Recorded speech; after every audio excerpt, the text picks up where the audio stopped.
absolutely love. So the first is that when Will Ferrell confronted him about some things that Afrojack had said to him, he said, "Hey, Afrojack's been talking trash. Do you have anything to say about it?" And Eminem just said, "Who?" And then Will Ferrell repeated the statement. And then he just looked at him and he was like, "Who?" And he was like, "Okay, yep, that's what I thought." And so the first is, I'm so big, I can't hear him.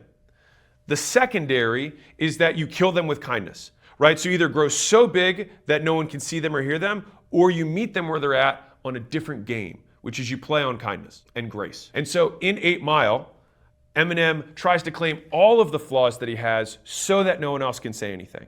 And so I get hit on a lot, not like that, for talking about working a lot. People are like, that's not healthy. And of course, I try to put disclaimers in every video. I'm like, do whatever you want, right? I get hit on for like, oh, I think he's trying to make money.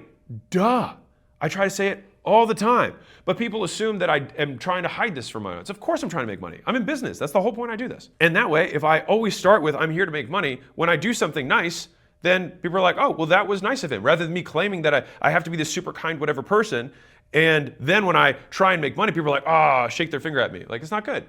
And so I try and learn from Eminem and just take all of the negatives that I can think that somebody would possibly say and then just claim them as my own. Because yes, we are all flawed and none of us are perfect. And so for some reason, we are bothered when someone else points out our imperfections that we would readily state ourselves. We know we have deficiencies. What you want to do is overwhelm the marketplace so that you drown them out. You want to be so loud that no one else can hear them. You shrink them into irrelevance by comparison.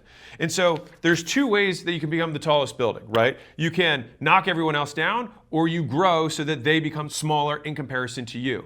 And so everyone sees their little building and thinks, oh no, I should knock all my competitors down, right? When in reality, all you need to do is build the biggest absolute building there. And the thing is that you're going to block out the sun, and your shadow will be so big that no one can even see these people.